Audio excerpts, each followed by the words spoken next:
इथले मतदार साथ देतील उद्धव ठाकरेंना? बघूया देतात का. सगळे पैशांवरती खेळ आहे. हा. आता पैसा बोलताय, हम्म. माणसं फक्त पैशासाठी धावतायत. हम्म. मग ती लाडकी बहीण पण आली आहे, पहिला फॉर्म भरायला लावले, मग नंतर मग कोणाला येतंय नाही येतंय. आम्हाला पण 1 महिना पैसे आले, नंतर पैसेच नाही आले. का नाही आले? आम्ही हा. ते आम्हाला नाही माहिती का नाही आले हा. वगैरे. हा सगळा खेळ आहे, पैशाचा खेळ आहे. हम्म.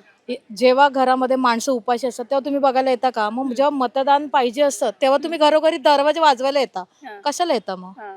मी तर म्हणेन प्रत्येकाला तुमच्यात धमक आहे ना, द्या प्रत्येकाला पैसे 1-1 लाख रुपये. मतं भेटतील तुम्हाला चांगली. हा. देणार आहेत का? 1,500 कोणाचा बंगला नाही बांधणार आहे कोण. हा. हे लाडकी बहीण वगैरे लाडका भाऊ काढलाय ह्या त्या. मग आम्हाला ह्याचे पत्र द्या, ते द्या, ज्याच्याकडे गाडी असेल. गाडी आहो नॉर्मल भिकाऱ्याकडे पण गाडी आणि मोबाईल आहे. हा. मग त्याचा अर्थ हा नाही होत. चोरीमारी होते, काय तुम्ही ऍक्शन घेता?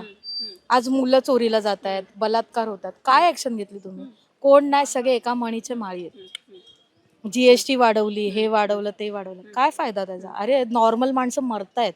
हा, तुम्ही बाहेर विकायला बसू नाही शकत.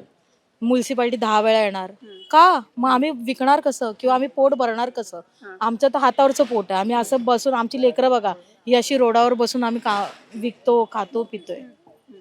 मग आम्हाला नाही कोणाला, मी तर म्हणते कोणी कोणाला मतच देऊ नका.